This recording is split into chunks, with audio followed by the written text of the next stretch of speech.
Olá, colega engenheiro!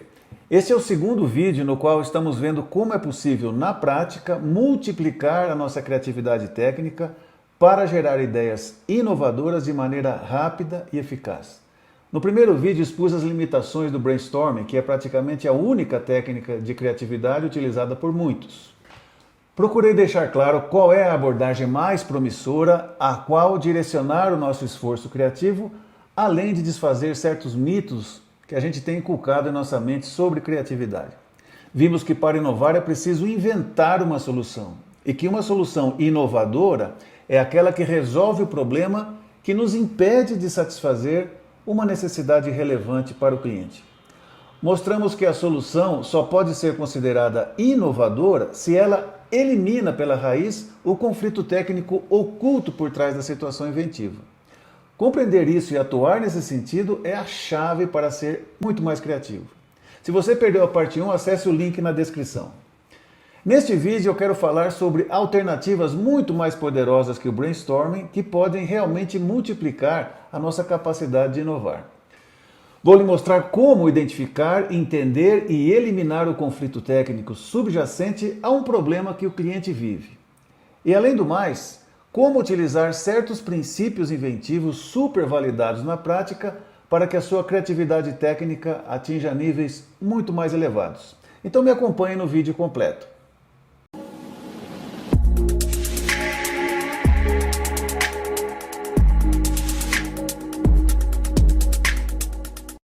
De tudo que eu já vi sobre técnicas que nos ajudam a inovar e que sejam mais efetivas que o brainstorming ou variações dele, existem duas que partem do conceito, que já expus desde a parte 1 dessa série, de que inovar é resolver um problema do cliente associado a uma necessidade não adequadamente atendida. Essas duas ferramentas são a nuvem de conflito e o TRIZ, a teoria da resolução de problemas inventivos. Para lhe dar uma ideia de como esses dois métodos funcionam, inclusive de maneira combinada, vou usar uma situação inventiva ocorrida anos atrás, na qual eu trabalhei com uma equipe de engenheiros de uma montadora de automóveis. Os clientes estavam se queixando de um mau odor que sentiam logo ao ligar o ar-condicionado de um carro. Esse era um problema conhecido em toda a indústria automotiva em vários países. O mau cheiro era causado por bactérias e micro-organismos presentes no evaporador do sistema de ar-condicionado. Na época não havia uma solução satisfatória para o problema e o que eu vou lhes mostrar de forma resumida foi construído numa única manhã em que nos reunimos para analisar o caso. Na exposição que se segue não vou me deter nos detalhes de construção das técnicas que utilizamos, a saber, a nuvem de conflito e uma pequena parte do TRIZ, porque eu quero apenas que você tenha uma visão geral de como foi conduzido o processo de análise e geração de ideias. Essas duas técnicas alternativas são muito mais poderosas do que o brainstorming, porque nos direcionam no caminho correto da inovação, que tem como foco o conflito técnico subjacente ao problema. Esse processo analítico se dá em 3 passos. Primeiro, identificar claramente o conflito técnico. Segundo, expor o mindset tradicional que nos coloca no conflito e que o sustenta. E terceiro, identificar falsos paradigmas e suposições erradas, o que abre as portas para gerar soluções inovadoras que eliminam realmente o conflito. Acompanhe-me na exposição de alguns slides que resumem a análise e a solução inovadora que a gente deu para esse problema. Ok, então a situação, como eu já disse, era que ao ligar o ar-condicionado de um carro, vinha esse cheiro, né, mau odor, e esse, por sua vez, vem de uma cultura de bactérias e micro-organismos que se forma dentro do evaporador do sistema de ar-condicionado. Do que eu estou falando? Aqui está um esquema de um sistema de ar-condicionado, e especificamente aqui dentro desse evaporador, onde ocorre uma troca de calor que resfria o ar que vai para o interior do carro, né? Vamos dar um zoom aqui nesse evaporador. E você tem aqui o jeitão da peça, né? Entrada e saída do refrigerante, essas coisas aí. Não vou entrar aqui em detalhes técnicos, mas aqui dentro desse evaporador ocorre condensação de água, por essa troca de calor que existe, né? E aí dentro dessas aletas todas aí, existe um ambiente escuro, a presença de pólen e outras partículas que vêm do ar externo, e isso aí são as condições ideais para a reprodução das bactérias e micro-organismos, ok? Então essa era a situação. Esse processo de reprodução e morte aí dos micro-organismos acaba emitindo esses gases, né, fétidos, que vão para o interior do veículo quando se liga o ar-condicionado. Ok, então essa aqui era a situação inventiva. Ok, vamos aqui, eu vou apenas, sem entrar em detalhes técnicos da ferramenta aqui, a nuvem de conflito, eu vou expor para vocês, né, o raciocínio nesse primeiro passo, que a gente criou um mapa do conflito. Lembra que eu falei que você tem o caminho inovador, é aquele que parte de um problema do cliente, nesse caso aqui, o cliente sente mau odor a ligar o ar-condicionado, e agora a gente vai revelar o conflito que está por trás disso aí. Qual é o conflito técnico que, nas condições iniciais da análise, impedia a gente de resolver esse problema. Aliás, um problema, como eu já disse, comum em toda a indústria. Ok, então, o que teria que ser feito aqui? Qual seria a solução tradicional a ser implementada, que normalmente nos coloca num dilema? E aí a gente fica tipo uma sinuca de bico, vamos dizer assim, tá? Então, o que tem que ser feito? Ok, então, vamos pensar aqui. Ok, então, a gente deveria colocar um microfiltro na entrada de ar, né? O que eu tenho de bom se eu colocar esse microfiltro na entrada de ar do sistema? Com isso eu vou impedir que os micro-organismos entrem e se reproduzam no evaporador. Eu bloqueio já na entrada qualquer micro-organismo, partícula, né, pela presença desse microfiltro. E isso então é uma condição necessária, impedir que esses micro-organismos entrem e se reproduzam. Isso é necessário para o nosso objetivo maior de eliminar o mau odor, mas ao mesmo tempo eu tenho que manter livre a entrada de ar externo fresco para fazer uma troca eficiente de calor. Para manter essa livre a entrada de ar fresco, né, externo, a gente tem também que evitar restrições ao fluxo de entrada do ar externo.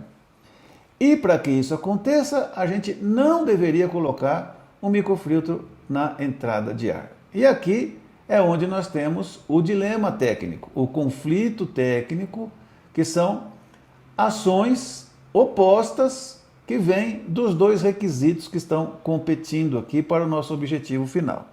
Então, esses 5 elementos é o que caracterizam uma nuvem de conflito. Esse diagrama lógico, nesse primeiro passo, nos ajudou a mapear o conflito, ok? Eu vou fazer uma leitura formal aqui dessa técnica para você ver como é que a coisa funciona, né? A gente sai daqui. Para eliminar o mau odor, mantendo livre a entrada de ar externo fresco, a gente deve impedir que micro-organismos entrem e se reproduzam no evaporador. Para impedir que os micro-organismos entrem e se reproduzam no evaporador, a gente deve colocar um microfiltro na entrada de ar. Por outro lado, para eliminar esse mau odor e ao mesmo tempo manter livre a entrada de ar externo fresco, a gente deve evitar restrições ao fluxo de entrada do ar. E para isso, a gente não deveria colocar um microfiltro na entrada de ar. E aqui está o dilema, aqui está o conflito na sua raiz.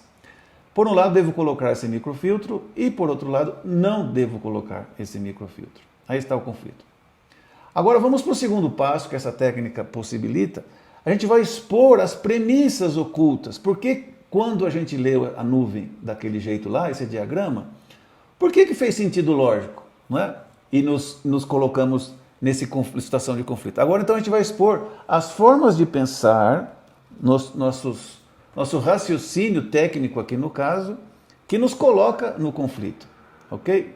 Então, isso a gente faz expondo as chamadas premissas ocultas, especialmente nessa parte aqui do conflito, né, do diagrama, né, mais próxima aqui do conflito técnico. Então, vamos completar agora essa análise com as premissas ocultas. E a coisa funciona assim. Então vamos expor as premissas que estão por trás dessa relação aqui, dessa flechinha. Para evitar restrições ao fluxo de entrada do ar externo, não devemos colocar um microfiltro na entrada de ar, porque, aí vem as premissas, ok? Porque todo microfiltro causará uma restrição ao fluxo de ar. E a gente não conseguia pensar em mais nada aqui, né, que justificasse. Aí a gente aprofundou um pouquinho, seguindo com o porquê, né? todo microfiltro causará uma restrição ao fluxo de ar porque microporos para reter micro-organismos são uma barreira para o fluxo de ar. Ok, já temos aqui então essas premissas desse lado do conflito. Vamos para o outro lado. Vamos completar com as premissas dessa outra flecha aqui, por trás dessa flecha. Para impedir que micro-organismos se reproduzam no evaporador, nós devemos colocar um microfiltro na entrada de ar, porque, aí vem as premissas, porque um filtro é a única maneira de impedir que os micro-organismos se reproduzam no condensador. E aprofundando um pouco mais aqui a premissa, porque somente uma barreira mecânica poderá impedir que os micro-organismos entrem e se reproduzam. E a gente pensou mais um pouquinho, e também porque, uma vez que os micro-organismos entrem no sistema, é inevitável que eles se reproduzam e provoquem o mau odor. Vocês estão notando que a gente usa aqui uma forma de expor as premissas usando palavras extremas, né? É a única, okay? É inevitável. Isso aqui ajuda o processo criativo de questionar essa forma de pensamento, ok? E com isso identificar premissas que sejam falsas ou questionáveis, que é por onde a gente tem a nossa avenida de solução, se a gente encontrar pelo menos uma premissa falsa ou questionável aqui. Continuando desse outro lado, nessa flechinha aqui. Por um lado, devemos colocar o microfiltro na entrada de ar, por outro lado, não devemos colocar o microfiltro na entrada de ar. Não dá para fazer as duas coisas, porque a atuação do filtro e a livre entrada do ar tem que acontecer no mesmo tempo e espaço. E aí a gente pensou um pouquinho mais, e também porque não existe nada que, no mesmo tempo e espaço, possa atuar como uma barreira eficaz para os micro-organismos, mas que não seja uma barreira para o ar. Ok, expostas essas premissas aqui, a gente agora põe um olho crítico em cima delas, para ver se realmente é verdade, ok? Não há nada que discutir, ou se é já falso, se é uma mentira, ou se entre os dois aí uma premissa questionável. Ok, então a gente fez essa classificação dessas premissas e essa aqui realmente é verdade. Os microporos do filtro para reter micro-organismos são uma barreira para a entrada do ar. Portanto, essa aqui também é válida. Aqui, olhando na parte de cima, a gente viu que isso aqui é questionável. É questionável. Uma vez que o micro-organismo entra no sistema, é inevitável que ele se reproduza e provoque um mau odor? Não necessariamente. Tá? Então, questionável. Não é uma verdade, né? Não é uma lei da natureza isso aqui. Essa outra aqui. Somente uma barreira mecânica poderá impedir que os micro-organismos entrem e se reproduzam? Não. A gente consegue, como engenheiro, pensar em outras formas, né, de impedir que os micro-organismos entrem e se reproduzam. Então, nós estamos questionando isso aqui também. Não é verdade, isso é falso, que um filtro é a única maneira de impedir que os micro-organismos se reproduzam no condensador. Ok, e essas outras aqui, a gente viu que é verdade. Realmente, as duas ações técnicas têm que acontecer no mesmo tempo e espaço. Ok? Agora, isso aqui, não existe nada que no mesmo tempo e espaço possa atuar como uma barreira eficaz para os micro-organismos e que não seja uma barreira para o ar? Essa aqui não é verdade. Acho que dá para pensar nessa linha aqui. Ok, então, olhando essas possibilidades que nos abre a identificação dessas premissas falsas e questionáveis, é que a equipe, então, teve um direcionamento para pensar em soluções que façam isso aqui. Né? Agora vamos para a terceira parte, que é gerar soluções ganha-ganha, que possam explorar o fato dessas premissas serem mentira, né, questionáveis. Isso já nos deu um direcionamento. A linha de ação que a gente deveria buscar aqui é essa. Né? De fato, são duas linhas de ação. Matar os micro-organismos na entrada ou dentro do condensador, ok? Ou bloquear as partículas e micro-organismos já na entrada, ok? Essas são as duas linhas de solução que o fato dessas premissas serem falsas acaba levando a gente a pensar nessa direção, ok? Agora, para tornar isso aqui mais aterrizado ainda do ponto de vista técnico, ok? A gente foi aqui, consultou uma partezinha do TRIZ. O TRIZ é todo um conjunto de técnicas, de conceitos, né, de métodos para a criatividade técnica. Aliás, o mais poderoso método de criatividade técnica já disponível. E aqui a gente, nesse problema, usou uma partezinha do TRIZ que se chama a base de efeitos científicos do TRIZ. Ok? Então, a gente consultando essa base, que está organizada por função técnica a ser realizada, tem lá várias páginas aqui para consulta, que sugere certos efeitos físicos, químicos ou geométricos, efeitos científicos, que podem ser úteis para executar certas ações técnicas, certas funções. Então, quando a gente chegou aqui, né, a gente foi varrendo essa base, e quando nós chegamos lá para a função número 8, que é mover aerosol, ou seja, aerosol que é qualquer coisa que está suspensa no ar, né? Pó, fumaça, névoa, micro-organismo, partículas de pólen. Falei, opa, isso aqui tem a ver com o que nós queremos fazer. Nós queremos, de certa maneira, mover, ou seja, exercer uma força para evitar que isso aí entre lá dentro, né? E aqui, os efeitos científicos sugeridos foram eletrização e aplicação de campo elétrico, né? Eletrificar as partículas, ok? Se elas são suscetíveis à atuação de um campo elétrico. Então, isso aqui já deu, opa, poderia sim usar campo elétrico aí. Mas a gente anotou essa ideia, foi varrendo a base de efeito científico, até chegar aqui na função número 10, separar substâncias. Opa, isso também tem a ver com o nosso caso. Porque nós estamos querendo separar o efeito, né, sobre as moléculas do ar, que entra livremente, mas queremos separar do ar que está aí aquelas partículas, micro-organismos, etc. Então, espera lá. Então aqui sugeria separação magnética ou elétrica, aplicar campo elétrico, mais uma vez confirmando a linha de ação, né, de solução nesse sentido aí. E também a gente encontrou aí essa outra função, número 14, destruir um objeto. E de novo, que efeito científico pode ser usado? Descarga elétrica, né? Então isso aí, por que a gente ressaltou isso aí, fez clique ali para a equipe de engenheiros? É porque a gente já conta com energia elétrica no sistema. Ali está vários sistemas, né, que trabalham com energia elétrica, e a gente tem a fonte disso aí, que é a bateria. Okay? Então não teria nem que colocar recurso externo, já está presente energia elétrica ali no sistema.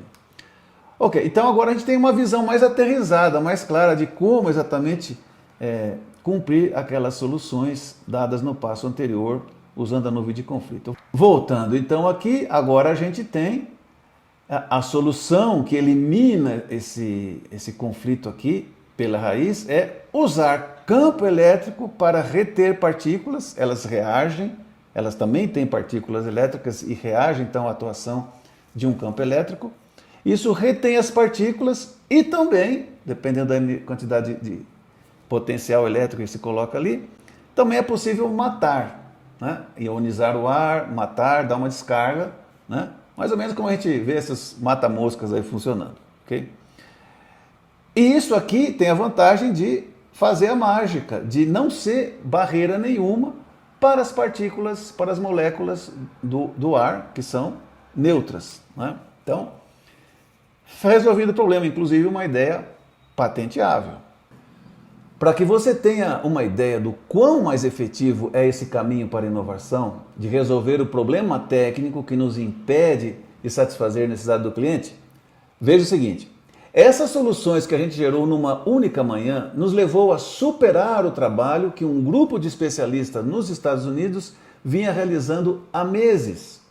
A nuvem de conflito e o TRIZ, usado aqui apenas em parte, realmente ajudou a equipe a ser muito mais criativa, conseguindo pensar verdadeiramente fora da caixa. Em poucas horas nós saímos daquela sala de reunião com uma ideia patenteável. Agora você já sabe como é possível sim multiplicar a criatividade técnica atacando uma situação inventiva através do seguinte caminho. Primeiro, veja com seus próprios olhos o que está acontecendo no Gemba, o mundo do cliente. Segundo, identifique qual necessidade relevante do cliente não está sendo atendida. Terceiro, identifique o problema técnico que nos impede de satisfazer a necessidade do cliente. E finalmente, 4, Gere soluções que eliminem o conflito técnico pela raiz de tal forma que os dois requisitos contraditórios sejam satisfeitos, porém sem conflito. Se isso despertou seu interesse e se você quiser, como eu recomendo, realmente aprender a nuvem de conflito e o TRIZ, faça o seguinte. Primeiro, assista a essa série de 3 vídeos que eu já publiquei de introdução ao TRIZ. Deixo os links na descrição. E segundo, aprenda e domine a nuvem de conflito e o TRIZ. Para isso, deixo na descrição um link para que você se inscreva no portal de conhecimento resolve.guru, que contém cursos completos da nuvem de conflito, do TRIZ, entre vários outros métodos indispensáveis para você turbinar sua carreira. Obrigado por ter me acompanhado até o final. Já sabe, curta e compartilhe com seus colegas. Até mais!